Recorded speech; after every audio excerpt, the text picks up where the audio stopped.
Hello, everyone. Welcome to our podcast. This is a podcast for artists and creators. We're here to inspire, and that's our purpose. So, hope you guys enjoy. This is probably going to be our third audio only podcast. I'm your host, Jenny. With me, my special guest, and my only guest, and always, everyday guest, Alexander. Hello, everybody. Good to be projecting our voices again. So, Alexander, Hello, Jenny.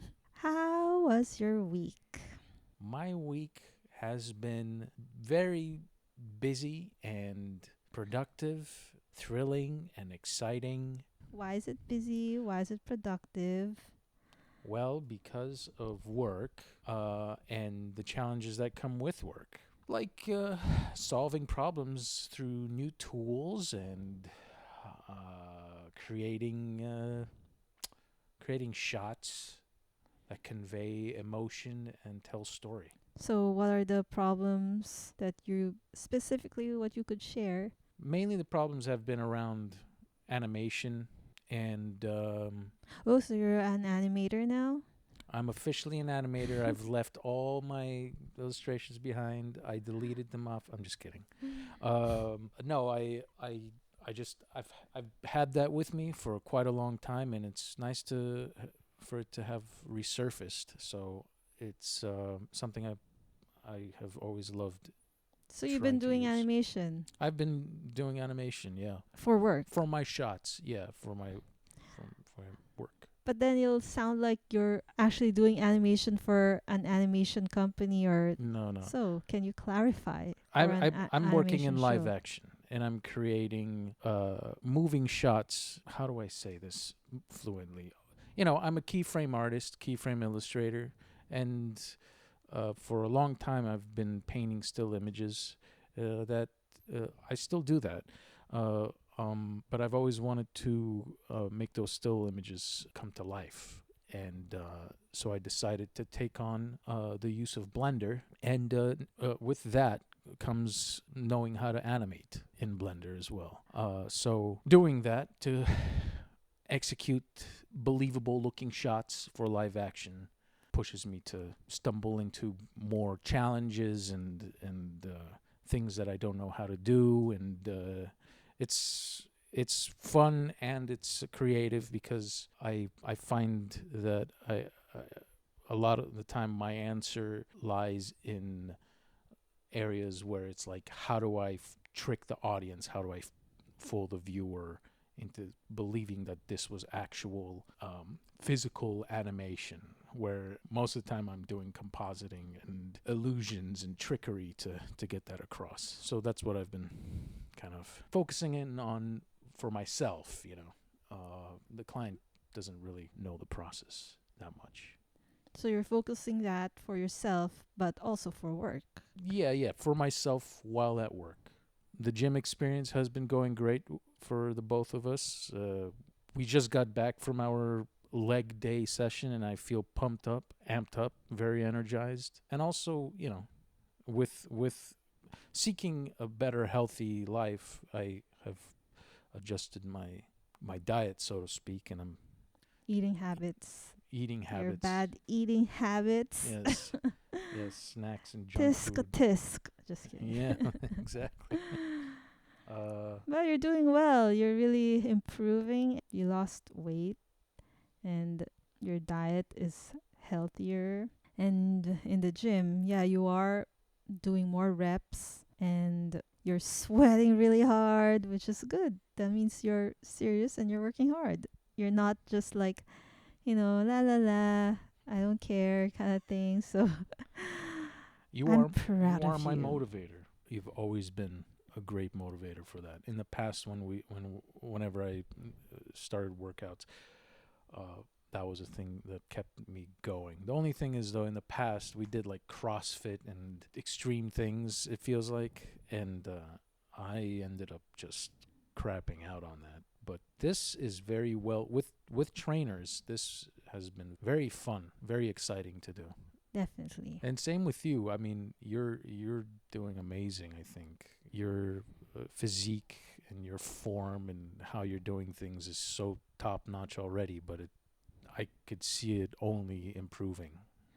Thanks. I try. How about you? How's your week been? Yeah, my week is same. We work out Friday, Saturday, Sunday. So that's usually the time I also clean the house. And now that we incorporated workout on those days, it's really hard for me to clean the house. Being tired from the workout, I don't know now how to adjust that schedule. Maybe do it on a Thursday, but that means it's gonna eat up my work day. I have to like figure that out. Anyway, other than that, I've been cooking a lot this week, and I felt like I got burnt out from cooking almost every day. I don't know what it is. I must be eating way more than usual. And then I've been watching some shows. So Ooh, to transition to our next topic, what have you been watching? yeah, what have you been watching? What have I been watching? Honestly, this is going to sound strange. I've been looking into movie trailers a lot. I've been watching old school classic trailers from the 70s and the 80s and how it's edited and how it looks, and just looking at that as its own form of storytelling. And it's really fun. I know that's not an actual, movie or show, but I've been watching trailers and how they're edited. It's exciting to me because sometimes a trailer is done so well. It's its own work of art. It's its own piece of storytelling, and it gets me pumped up to make my own little fake trailers or even apply that to work stuff. But yeah, I've been I've been watching Watching trailers, trailers. film trailers. Yeah, I have been watching. I finished the season 1 of Gen V. That's a cool show, I heard. That is the spin-off of The Boys. It's not as violent. I think the audience that they're focusing on or they're targeting on are a younger crowd, a younger generation. Every single actor very expressive, their eyes, their emotions, and the characters, their powers, interesting, especially the one that shape shifts to a girl and then a man, like an Uh-huh. Asian man. Uh-huh. Oh, that's interesting. Yeah, and he's a cute It's like Asian cute Asian guy. Every episode it does have a nice cliffhanger that you want to watch the next one. There's this crazy guy in there that is very like you want to know what's going on with him. He has that dark personality of a sociopath. yeah, it reminds me of the work I did. I don't know if I could talk about it. I did a show, a TV series for Marvel that's coming out on March. And the main bad guy, I wrote about him. I do story development, so I also did some storyboards with writing. And it reminded me of that character that has like that dark side and then the reasons why he became so dark or so crazy or having some like not the normal thoughts of how humans think. Mm-hmm. And it kind of reminded me of that character, which was very fun to watch. That's really interesting. I can't wait for to. I honestly can't wait to watch both shows. And I also watched Joyride. Is that with Kurt Russell? Joyride. No, it's 20. When did that come out? It's with all the Asians. Okay. It's It kind of reminds me of Hangover, but in the girl perspective. oh okay. But I do really like the beginning segment of the show. That could even be a separate story. It's very nostalgic, like the way it was filmed. It felt like I was watching like in the ET genre because it started with kids, with two kids. But it changed to a hangover like vibe because it's actually comedies, which is I mean it's okay that they did that. Joyride. You said 2000. Yeah, What Joyride. year? 2023. Oh, Yeah. recent. Any actors we know? Yeah, the girl from what's that one? The one that won so much awards. That's karate. Has a lot of flying kicks. This is What? like charade. If you guys Karate, could guess flying kicks, this, Crouching Tiger, Hidden yeah, it's Dragon. like that, and then you travel through time, and then the main character is Oh, the girl. Everything Yeah, Everywhere. yeah, yeah. That one. Uh, So it's the the mother. antagonist. Oh, Yeah, I the see daughter, the her. daughter. Oh, yeah, yeah, yeah. I forgot her name. She's one of the characters. Okay. Good thing we're not a film review podcast, because we would be tanking right now. Yeah. Our next segment is questions. Questions. We put a bunch of questions in this brown paper bag, It had to and be brown. It only worked because it was brown, to be honest. it has to be brown. We're gonna pick one each. I'm gonna shake it, and you pick one, and I'm then we're just gonna grabbing read it one. out loud. I'm also gonna Okay. pick one, and then whatever question we like, we're gonna vote on it, and which one has the highest votes is what we're gonna answer. So Okay. go ahead and say your question. Whoa. Okay. What do you imagine your life to be like in a perfect world? That's a pretty cool question. Again, what do you wish to gain 5 years from now? I vote for your question. You vote for my question. Okay, I'll vote for my question. Okay. What do you wish to gain 5 years from now? Um, More knowledge and experience, and having made uh, a film or two.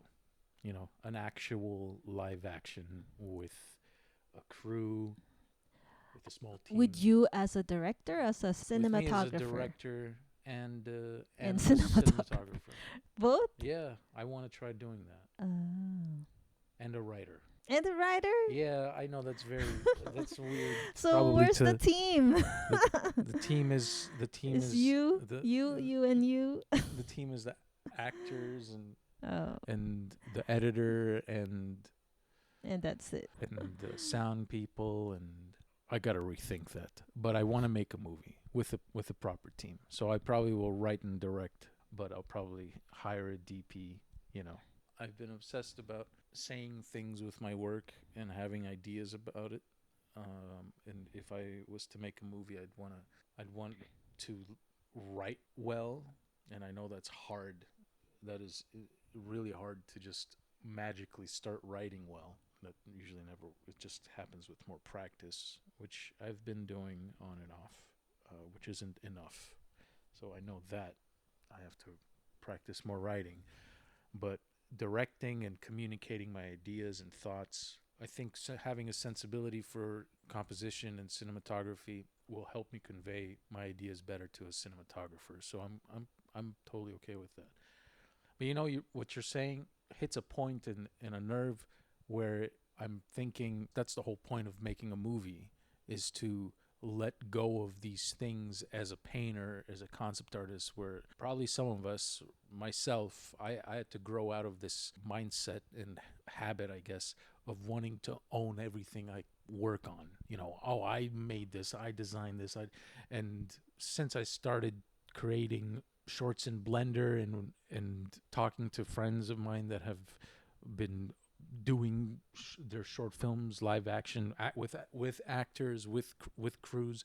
It's inspired me, but it's also humbled me, because I have started to see that this is what it always has been about. It's about being able to be a good team player, and as a director, you're sort of like the team leader, and good communicator. You know, so So what does it take to be a good team player?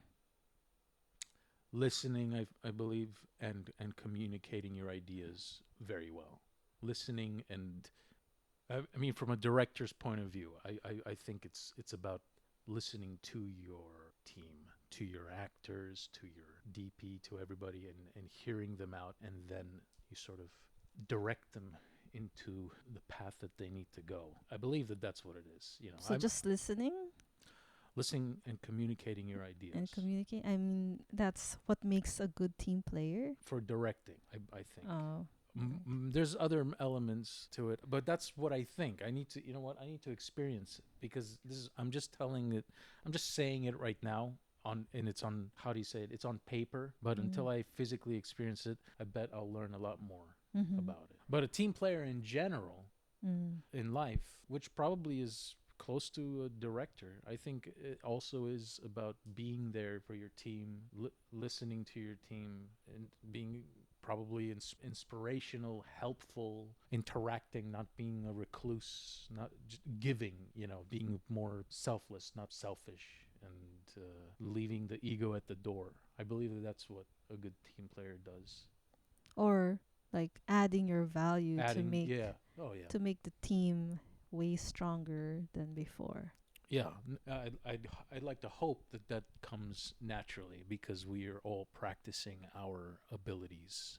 Some people, when you're in the team, you kind of try to keep secrets of your skill. Like you don't want to give it Right, away, or like, because they think it might get stolen or misused. right. Do you know Yeah. that there's a term for that? It's Oh, called gatekeeping. um, I've heard that more recently than ever before. mm, Is gatekeeping. People are like, oh yeah, that person he's such a gatekeeper or whatever. Maybe sometimes that happens for a good reason. I have always found that when I open up and share information on how I produce certain things, be it paintings or Blender shorts or whatever, it helps me uh, sort of. It's like a reflection, and it helps me become a better artist. So gatekeeping, for me personally, is not a positive thing. You're gonna say gatekeep. something? I feel like it's Something. a movie. Gatekeeper. Gatekeep. Gatekeeper 5, tonight at 8.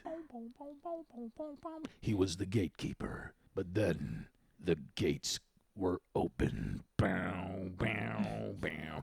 Gatekeep. I wonder where that came from, that term, gatekeeping. It's like, I guess, metaphorical. The gate behind the gate is knowledge, and there's a person that's keeping you from going through the gate.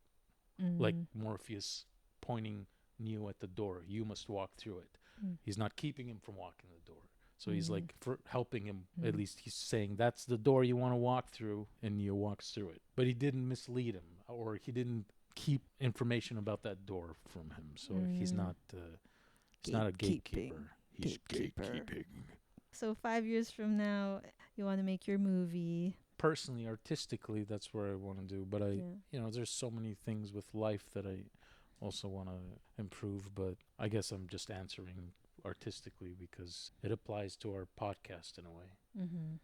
Within 5 years before that happens, I would love to experience traveling the world while also working, like 2 months in Japan and then working there while I'm living there for 2 months, and then 2 months in Bulgaria, and then 2 months in where else? Singapore, 2 months in London, things like that. But I'm still working, and I'm like getting immersed in the culture of where I'm gonna be staying.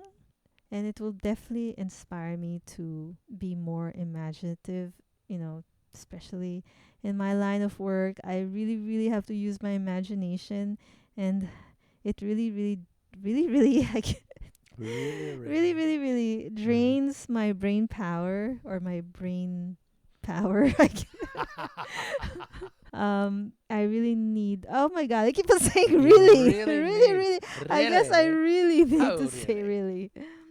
Yeah. So that's what I really want. Well, Mhm. let's work towards that. I want that as well. That would be fun because shooting movies abroad could be great. Yeah. And bringing our pets. That's the only challenge, but yeah, I think that would be ideal. Okay, we skipped on what's in the box. What's in the box? What did you say? Bo- Wait, ba? the X didn't want to What's come in the out. ba? What's in the box? What's in the box? So let's go to this article by John August. He's a writer, and the title of this article is "It's Franchises." Oh, no, wait. What makes a movie go? What Goat? makes Greatest of all time? what makes a movie get to the top 100? What do you think That's can be a factor of a movie to make it to the top? many things, many factors. Because it's like he tallied up all the movies that went to the top 100, and probably 80% is because of this. I see. To give you a clue, I already said it in my mistake in the title.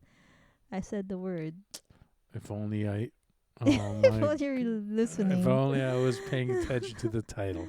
Well, this is going to be a more genuine answer in that case, but I think it's, in my opinion, my humble opinion, a singular vision followed by really good, honest writing and strong, committed, consistent directing, good cinematography and editing. Like those are the things. It's only one. Oh, One it's that's only supposed to be one. makes Good it- vision.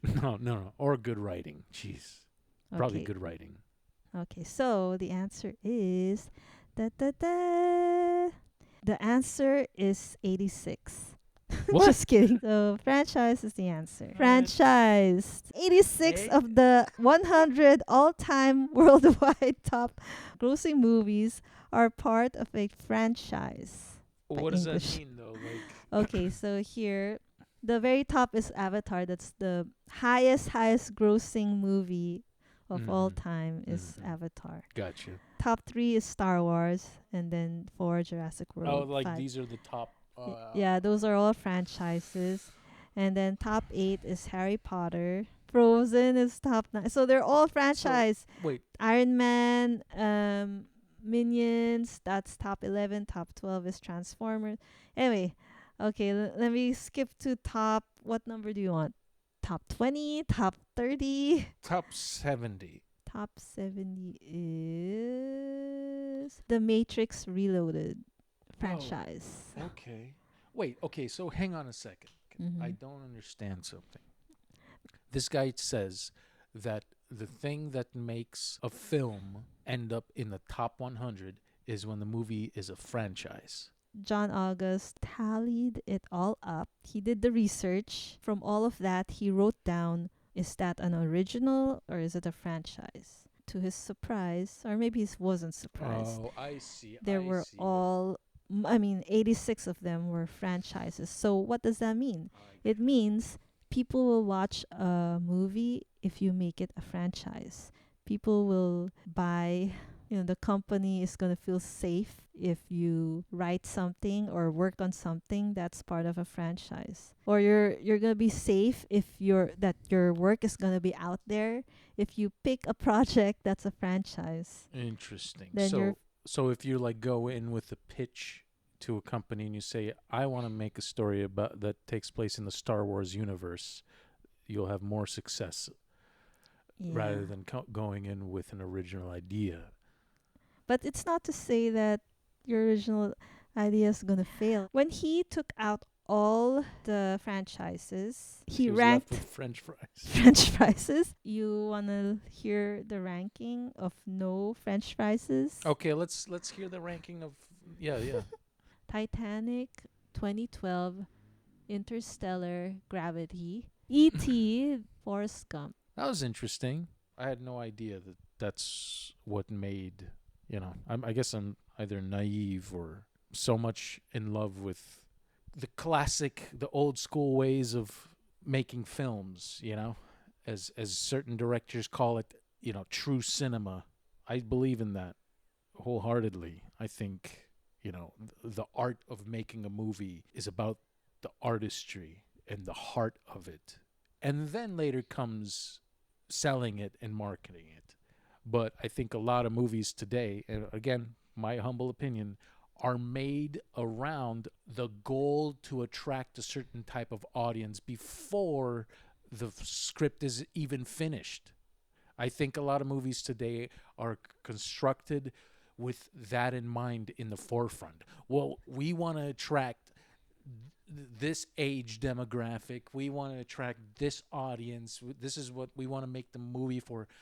Whereas a, a lot of films in the past were made to express a burning idea, a desire to tell a story that came from the creator's heart. They really wanted to just say that and share it, and it wasn't for everybody, and it probably didn't make a lot of money. But who cares? That's what made this entire business so exciting to want to work in the first place. And I think same goes with video games.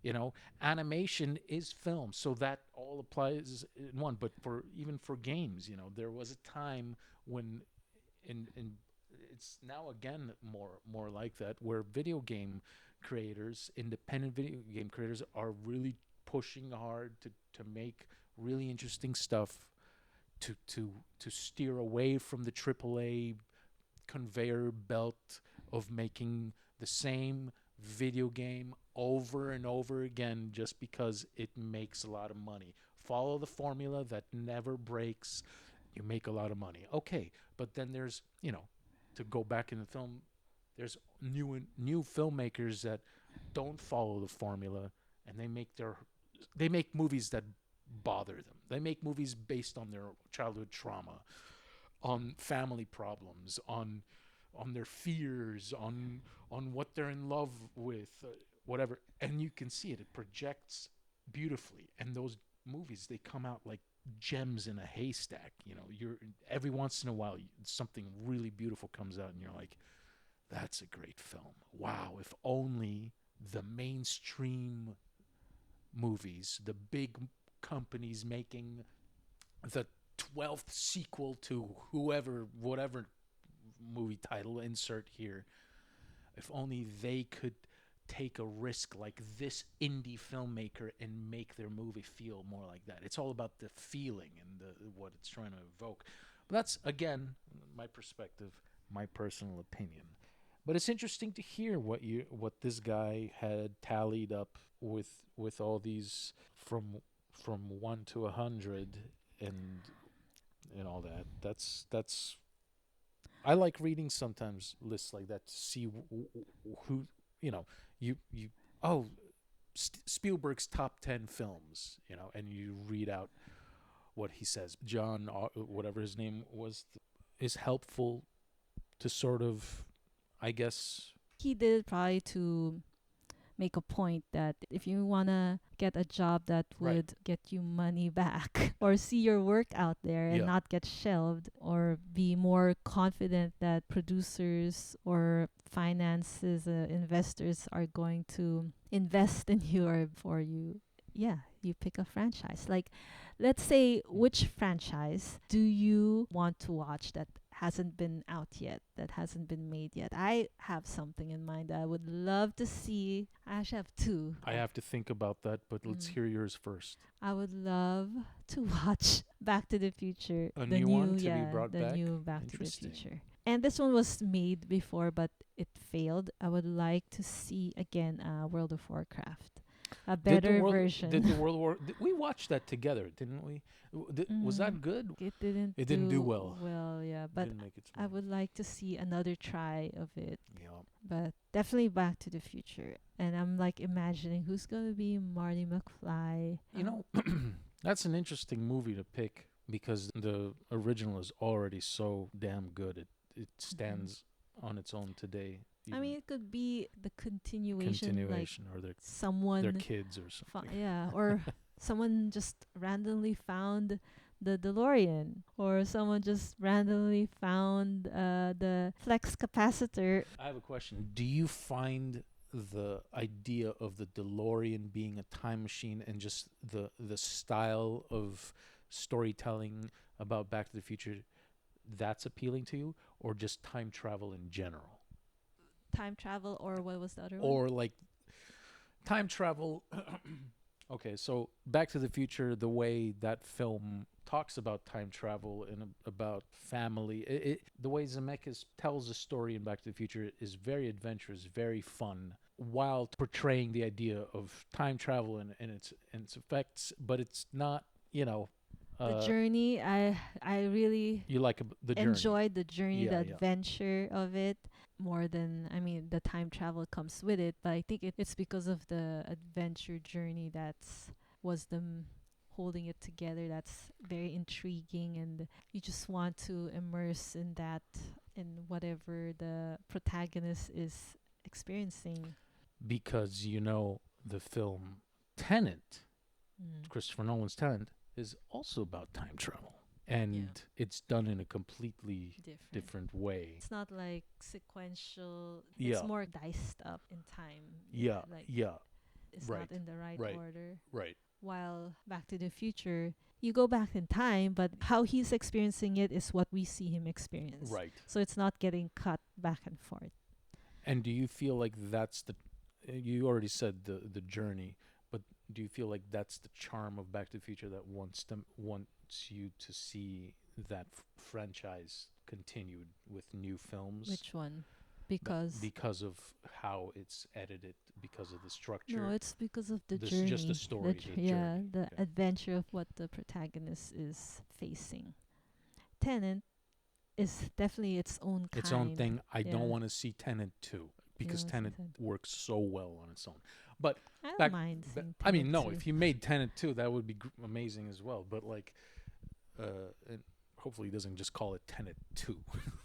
Sorry, I should You'll shut call up. it tenants. Tenets. And no, it can't be tenets. It'll have to be stenets because there has to be an S in the beginning and an S. Sorry, it sounds so weird. It has to read backwards and forwards the same word. That's the whole point. Tenants. Tenets. Tenants. Senet. But So that's- did you think that's of a franchise yet? You know what? This is going to sound corny, and it's been done to death.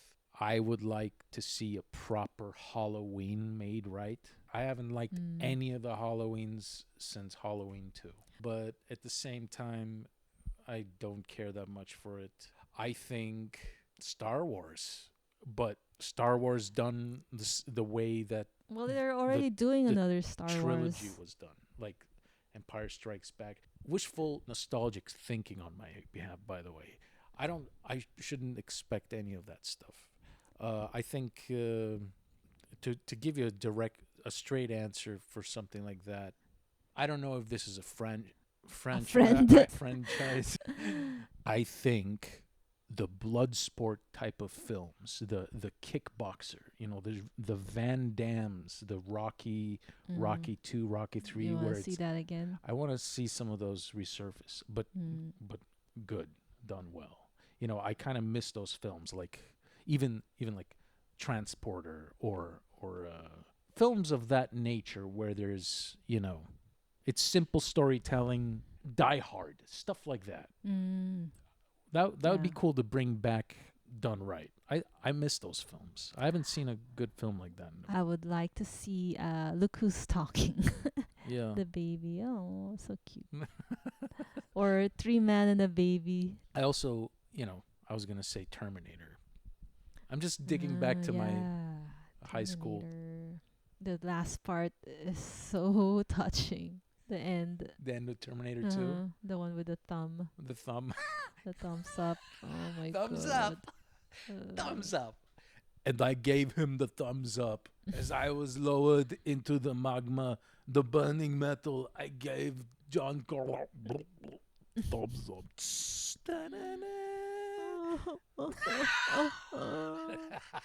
I like the sound of the crying. It's like really bad acting. Cut. Ed, can you maybe not vocally cry? Can you just Whimper. Just look at him. All right, let's keep rolling. All right, action. Goodbye. God, that just sounded like a dog.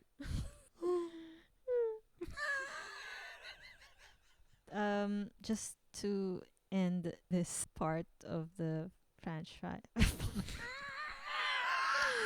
This is gonna be hard to edit.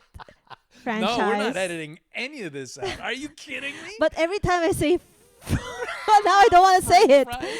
Every time I say French, oh my god. French fry. Why?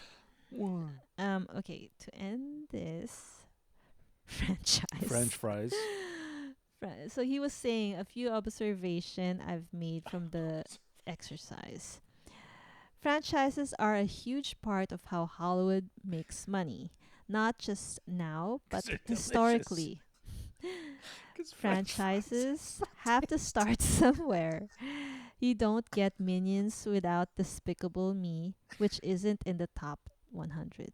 Some franchises I've ignored, like The Hobbit, Transformers, curly fries. have especially. made bank.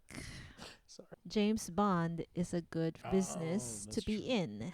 There's a reason studios don't want you to kill the hero at the end of the movie because they want a franchise. I want French fries. So that is it. That's our podcast for today. Hopefully, you guys enjoyed it.